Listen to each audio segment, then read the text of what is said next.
l'image du céleste. Alléluia. Et non l'image de l'ancien Adam. 1 Corinthiens 15, verset 49.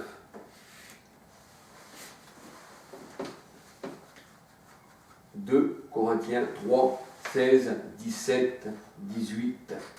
Nous sommes transformés en la même image de gloire par l'Esprit du Seigneur. Alléluia. Alors, ce que je dis, frère, c'est que la chair et le sang ne peuvent hériter le royaume de Dieu et que la corruption n'hérite pas l'incorruptibilité. Et c'est ce que nous dit Paul, dans 1 Corinthiens 15, verset 50. Alléluia. 1 Corinthiens 15, verset 50.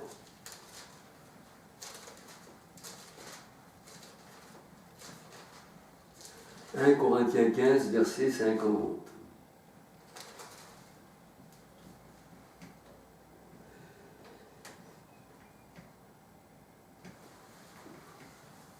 Alors, être changé, ça veut dire changer en un homme nouveau. Alléluia. Les choses anciennes sont passées, voici toute chose est nouvelle. Et nous voyons même que quand le roi Saül, eh bien, la parole de Dieu nous dit que l'esprit l'avait changé en un autre homme. Alléluia. On ne se souvient plus très exact du passage, mais l'esprit avait changé Saül en un autre homme. Alléluia. Il n'y a que l'esprit qui peut nous changer. Alléluia. On ne peut pas se changer nous-mêmes, sinon on n'aurait pas besoin du Seigneur, mais c'est l'esprit, eh bien, qui peut nous changer. Alléluia.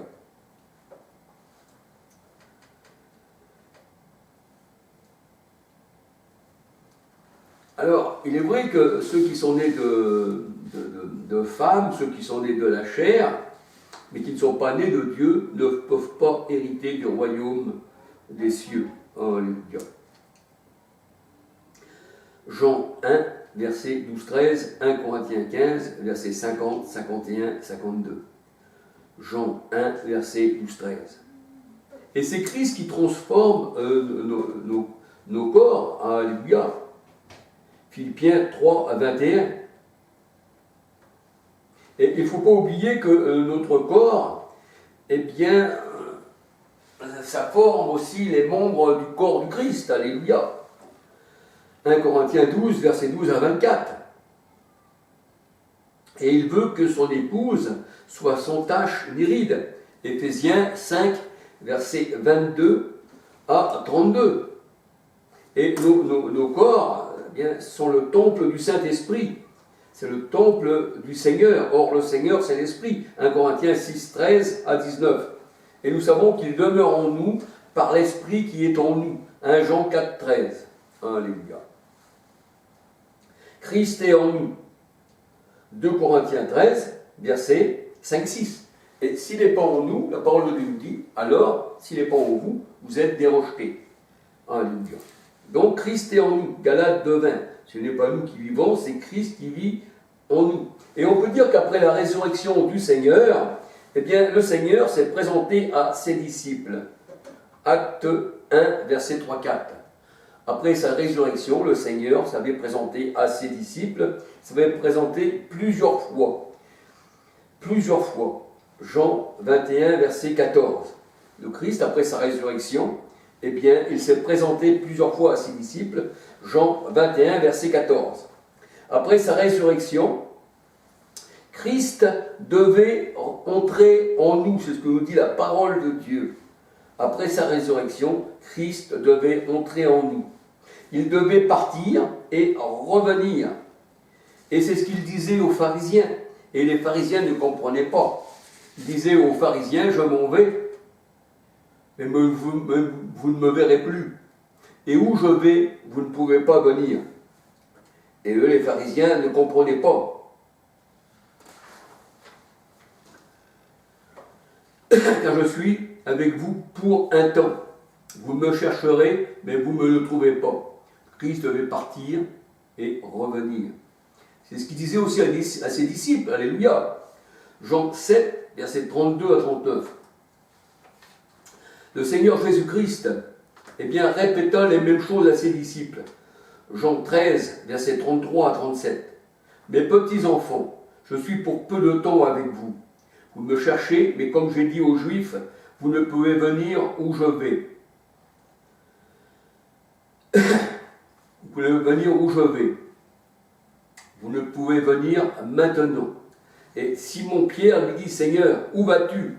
Jésus lui répondit, tu ne peux venir maintenant, tu ne peux me suivre maintenant où je vais, mais tu me suivras plus tard. Alléluia. Et ce plus tard, parce que la parole de Dieu nous dit, eh bien, il fallait que le Christ, eh bien, puisse, à la Pentecôte, eh bien, rentrer dans le corps de ses enfants. Alléluia, alléluia. C'est ce qui forme l'Église. Alléluia. Tu me suivras plus tard.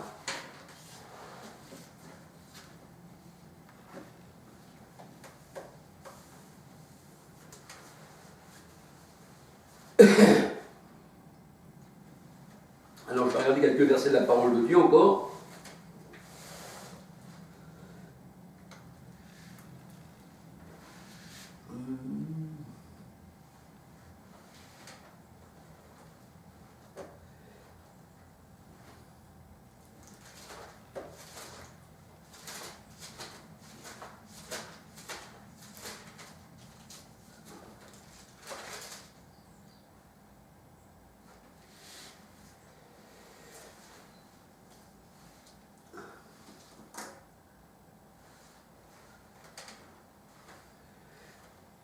Excusez-moi si c'est un peu long, frères et sœurs.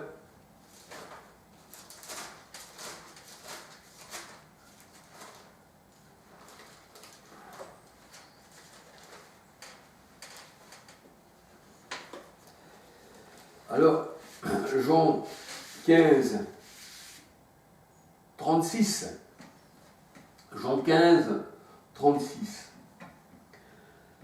Oui, Jean 15, 36. Simon-Pierre lui dit, Seigneur, où vas-tu? Jésus répondit, tu ne peux maintenant me suivre où je vais, mais tu me suivras plus tard.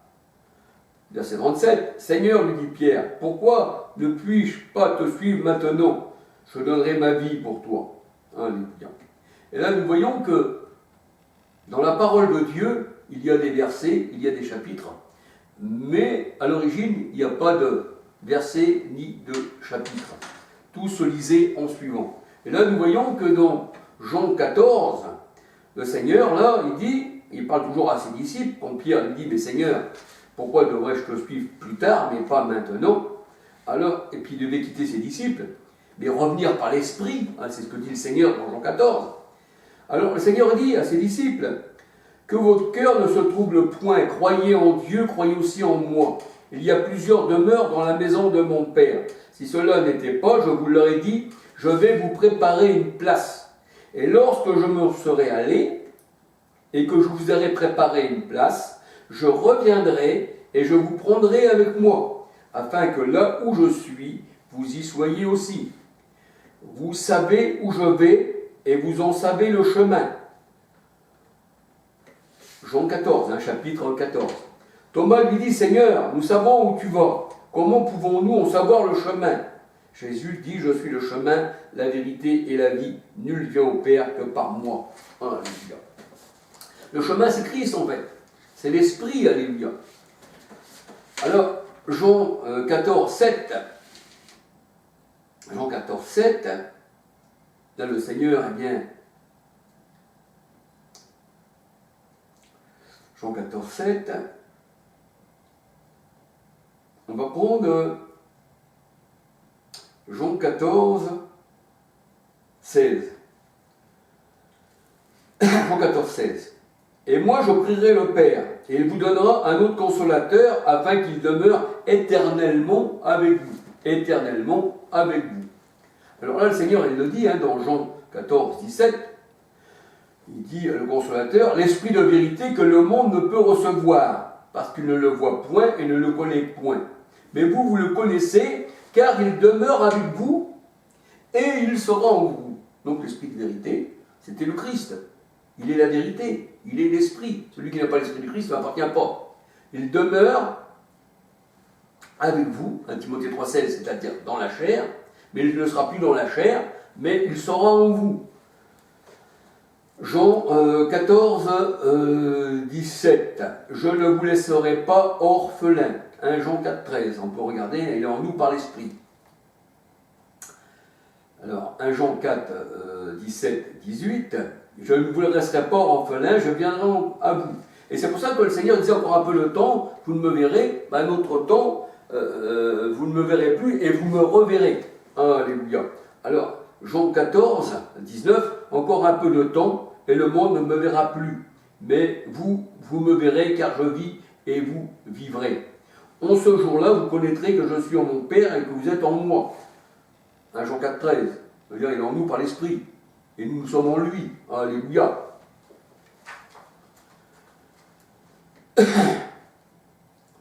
Et Jean 14, 22, Jude, non l'Iscariote, lui dit, Seigneur, d'où vient que tu te feras connaître à nous et non au monde? Jésus lui répondit, si quelqu'un m'aime, il gardera ma parole, et mon Père l'aimera, nous viendrons à lui et nous ferons notre demeure chez lui. Alléluia. Alors, Jean 14, 26, le consolateur, l'Esprit Saint que le Père enverra en mon nom, vous enseignera toutes choses et vous rappellera tout ce que je vous ai dit. Alléluia. Et ceci est arrivé à la Pentecôte. Christ était avec ses disciples, il devait partir et revenir, mais revenir, cette fois-ci, non pas dans la chair, mais en esprit. Alléluia. Et la parole de Dieu nous dit, dans 2 Corinthiens 5, 16, si nous l'avons connu selon la chair, nous ne le connaissons plus de cette manière. On le connaît par l'esprit. Alléluia. Et nous sommes tous abreuvés et baptisés d'un seul esprit. Et là, dans Jean 16, verset 7, « Cependant, je vous dis la vérité, il vous est avantageux que je m'en aille, car si je ne m'en vais pas, le consolateur ne viendra pas vers vous.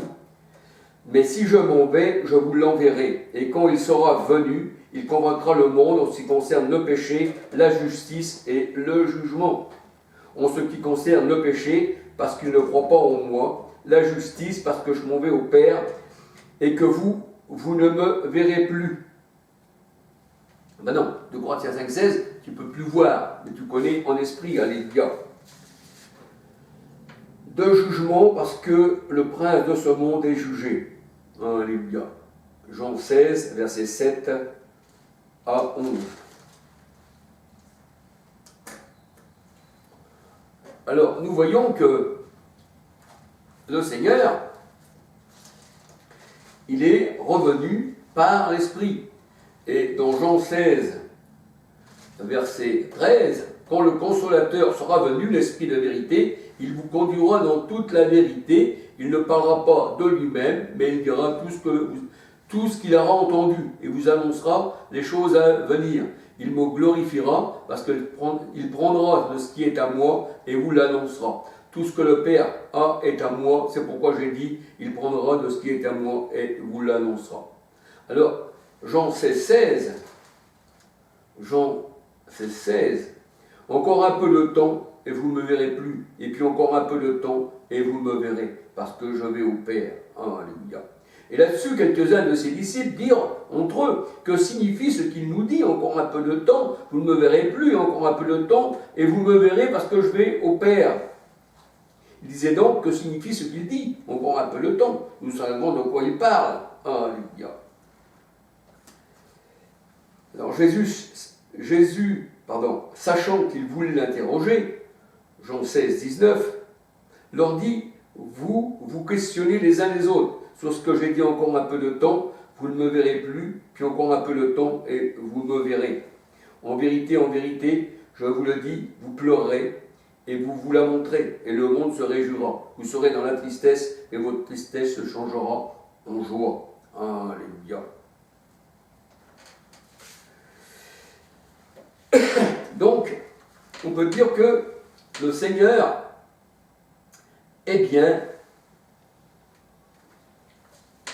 revenu à la Pentecôte pour faire son habitation hein, pour entrer dans son Saint-Temple, on va dire, hein, parmi ses disciples, puisque notre corps, c'est le temple du Saint-Esprit. Alléluia.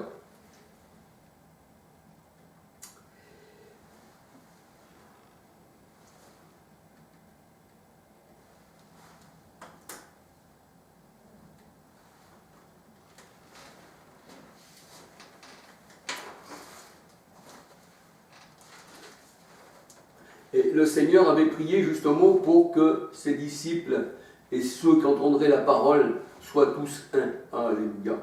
Alors on peut regarder dans Jean 17, versets 22-23. Je leur ai donné la gloire que tu m'as donnée afin qu'ils soient un. Je leur ai donné la gloire. C'est pour ça qu'on reflète bien à l'image du Seigneur de gloire en gloire. Afin qu'ils soient un comme nous sommes un. Moi en eux, et toi en moi, afin qu'ils soient parfaitement un et que le monde connaisse que tu m'as envoyé, que tu les as aimés comme tu m'as aimé. Père, je veux que là où je suis, ceux que tu m'as donnés soient aussi avec moi, afin qu'ils voient ma gloire. Alléluia. Jean 17, versets 20 à 24. Alléluia.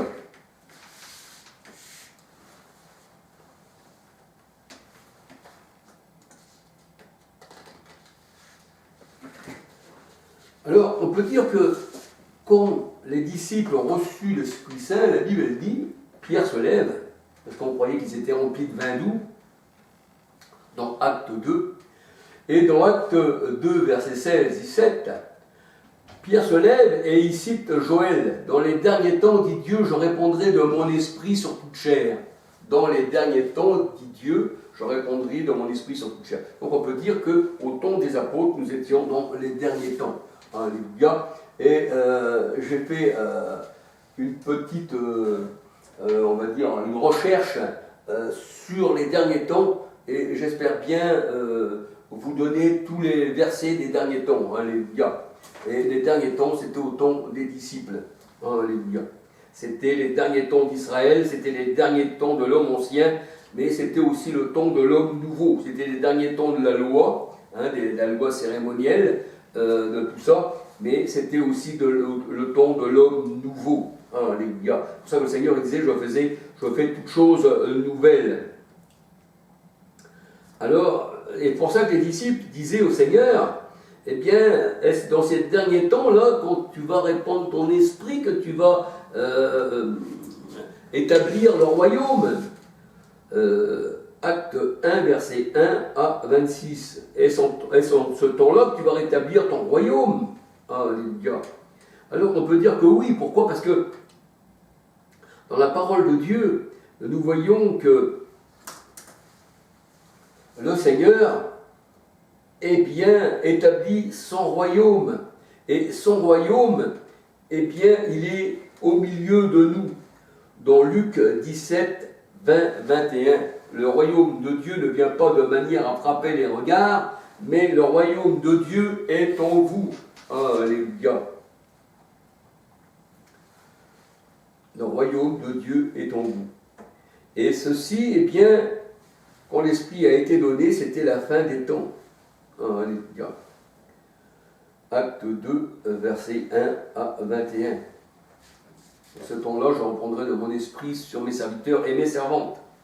Donc le royaume de Dieu a débuté, eh bien on peut dire à la Pentecôte, alléluia, acte 1, verset 1 à 26.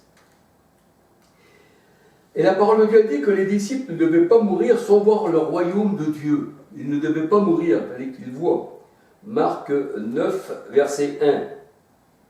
Le royaume de Dieu est venu à la Pentecôte. Et il fait de nous un royaume de sacrificateurs.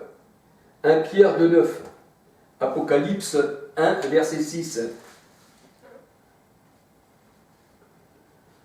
Et la parole de Dieu le dit, nous arracher, eh bien,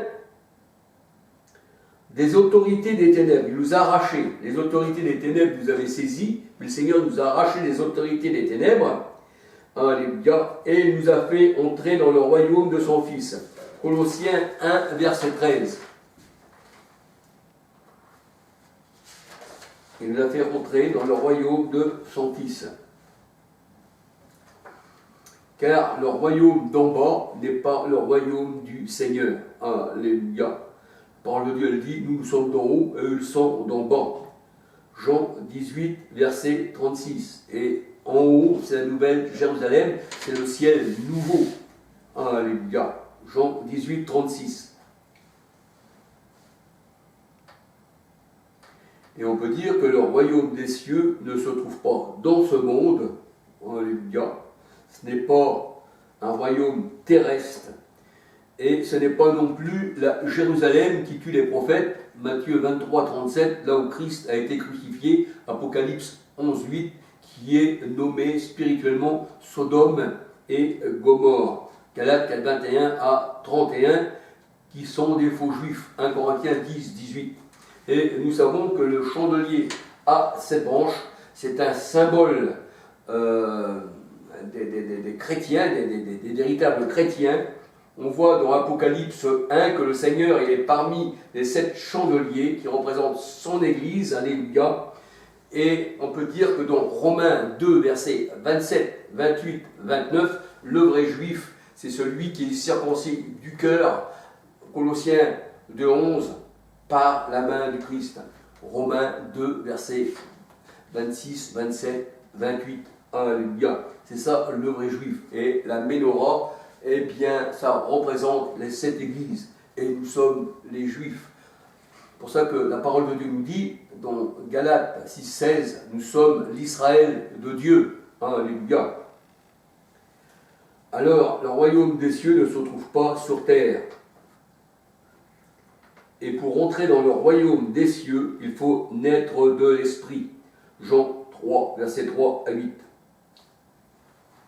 Le royaume du Christ, il est en nous. C'est pour ça que la parole de Dieu, elle dit, Luc 17,